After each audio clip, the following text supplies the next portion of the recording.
நாங்க வீழ்ந்த கதை, பிசினஸ் தொடங்க நினைக்கிறோம் யாருக்காச்சும் உதவும். முழுசா படிங்க. பிட்ஸா, பர்கர், மொஜிட்டோ இது மாரியான ஐட்டம் எல்லாமே சேர்த்து ஒரே இடத்துல சாப்பிடுற மாரி இந்த பிரான்சைஸ் மாடல் பிசினஸ தேர்ந்தெடுத்தோம். பிரான்சைஸ் மாடல் பிசினஸ்ல எங்களுக்கு எந்த ஐடியாவும் இல்ல. நாங்க என்ன நெனச்சோம்னா, அவங்க கேட்கிற அந்த பணத்த குடுத்தால், அவங்களே மொத்தமா ரெடி பண்ணி நமக்கு கடைய குடுத்துடுவாங்கன்னு நெனச்சோம். அதுக்காக அவங்க கேட்ட ரூ. 3,00,000 ஜிஎஸ்டி சேர்த்து குடுத்தோம். இதுல என்ன கொடுமைன்னா, இந்த கம்பெனிக்காரன் இருக்கிறது இந்தூர்ல. அவங்கள நேர்ல போய் பார்த்துட்டு, பிசினஸ், ப்ரோசஸ் எல்லாம் தெரிஞ்சுட்டு, அதுக்கப்புறம் இம்மாமனரெனம் யோசிச்சு பணம் குடுப்போம் என்று தான், நாங்களும் நேர்ல போய் அவங்கள பார்த்தோம். தமிழ்நாட்டுல இருந்து நாங்க வந்ததும், நெறைய டிஷ்ஷஸ் செஞ்சு சாப்பிட குடுத்தாங்க. டெஸ்ட் எல்லாம் பிரமாதமா இருந்தது. இங்க நீங்க என்ன டெஸ்ட்ல சாப்பிடுறீங்களோ, அதே டெஸ்ட்ல தான் நம்ம அவுட்லெட்ல வர்ற கஸ்டமரும் சாப்பிடுவாங்கன்னு எங்ககிட்ட சொன்னாங்க. அடுத்து அவங்க கேட்டா அமௌண்ட் 3,00,000 சென்னை வந்ததும் 2 தவணையா போட்டுவிட்டோம். நாங்க போட்ட ரூ. 3,00,000க்கு ஒரு டீப் ஃப்ரீசர், பீட்ஸா ஓவன், ஒரு பிரிட்ஜ், மைக்ரோவேவ், இண்டக்ஷன் ஸ்டவ்ஸ் குடுத்தாங்க. அதோட விலை மொத்ததுக்கே 1,00,000க்கு தான் வரும். நாங்க பணம் போட்டதும், அவங்க எங்களுக்கு மசாலா லிஸ்ட்ன்னு ஒரு லிஸ்ட் அனுப்புனாங்க. அந்த லிஸ்ட்டோட மொத்த மதிப்பு டூ எண்ணட் லட்சம் ரூபாய். அத பார்த்ததும் பெரிய ஷாக். அதான் ரூ. 3,00,000 குடுத்தாச்சே, எல்லாமே அதிலேயே வராதான்னு கேட்டா, வராதுன்னு சொல்லிட்டாங்க. அப்புறம் கொஞ்சம் பொருள கம்மி பண்ண சொன்னோம். கொஞ்சம் ஐட்டம்ஸ் குறைச்சு ரூ. 1,50,000க்கு மாத்தி அனுப்புனாங்க.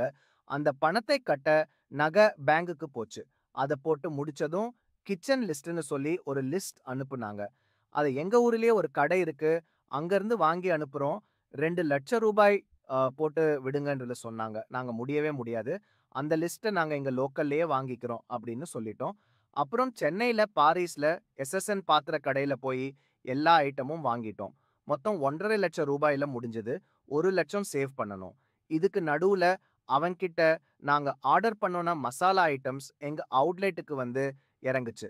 அந்த பேக்கேஜ ஓப்பன் பண்ணி பார்த்தா, எல்லா மசாலாவையும் அவனுங்க வேற யார்கிட்டயோ வாங்கி, அத இவனுங்க பேர்ல ரீபேக்கிங் பண்ணி எங்க தலையில கட்டி விட்டுட்டாங்க. வெளிய ஒரு மசாலா ஐட்டம் ரூ. 700. ஆனா அவனுங்க எங்களுக்கு போட்ட பில்லு ரூ. 700. கிட்டத்தட்ட 2 1/2 மடங்குக்கு மேல லாபம்.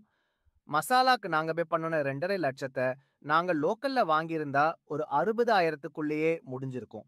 ஆனா, அது மாதிரி வாங்குனா உங்களுக்கு அந்த பிரான்சைஸ் மறுபடியும் சப்போர்ட் பண்ண மாட்டாங்க. நீங்க கட்டுன ரூ. 2,00,000 போயிடும். அதுக்கப்புறம் ஒரு செஃப் குடுத்தான். அவனுக்கு நாங்க தான் ரூமு, 3 வேள சாப்பாடு, அது போக சம்பளம்னு குடுத்தோம். செப்புக்கு மட்டும் மாசம் 40,000 பக்கம் செலவாச்சு. கூட ஒரு ஹெல்ப்பர். அவனுக்கு 25,000 பக்கம் செலவாச்சு. கடை வாடகை 40,000, கரண்ட் பில் மாசம் 10,000 குறையாமல் வரும். நாங்க கடைய திறக்கிறோமோ இல்லையோ, மாசம் மாசம் எங்களோட செலவு ரூ. 95,000. இந்த 95,000 நாங்க செலவு பண்ணணும்னா, எங்களுக்கு மாசம் ரூ. 2,00,000க்கு பிசினஸ் நடக்கணும். தோராயமா ஒரு நாளைக்கு 7,500 பக்கம் பிசினஸ் நடக்கணும்.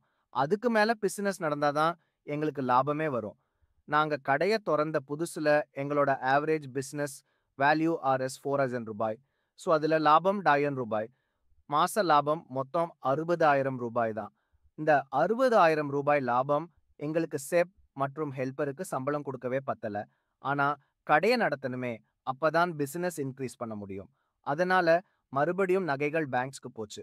இதுக்கு நடுவுல நமக்கு வேலைக்கு வந்து செப் முரட்டு குடிகாரன். தினமும் ஒரு குவார்ட்டர் அடிக்காம தூங்க மாட்டான். அது அவனோட பெர்சனல்.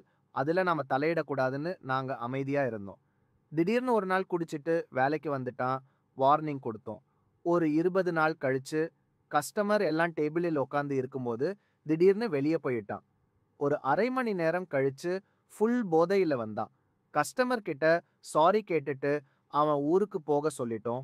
இதுக்கு நடுவுல மசாலா ஐட்டம்ஸ் வேற அப்பப்ப தீர்ந்து போகும். அத பிரான்சியஸ்ல சொல்லி வாங்குறதுக்கு பதிலா லோக்கல்லயே வாங்க ஆரம்பிச்சுட்டோம். அந்த விஷயம் செப் மூலமா பிரான்சிஸ்காரனுக்கு தெரிஞ்சு போச்சு. பிரான்சைஸ் அக்ரீமெண்ட் படி அடுத்த செப் பிரான்சிஸ்காரன் தான் குடுக்கணும். அவன் கிட்ட ஃபாலோ பண்ணுனா, அவன் மறுபடியும் நீங்க மசாலாக்கு ஆர்டர் பண்ணுங்க. ரூ. 1,50,000 கொடுங்கள் என்று டார்ச்சர் பண்ண ஆரம்பிச்சுட்டான். இது சரிப்பட்டு வராதுன்னு லோக்கல்லயே ஒரு செஃப் ரெடி பண்ணிட்டோம். அப்புறம் 4 மாசம் கழித்து கடைய குளோஸ் பண்ணிட்டோம். சரியா 8,00,000 லாஸ்ட். உங்களுக்கு குக் தெரிஞ்ச பண்ணுங்க. செப் வச்சு தான் பண்ண வேண்டியதா இருந்தால், தயவு செய்து பண்ண வேண்டாம்.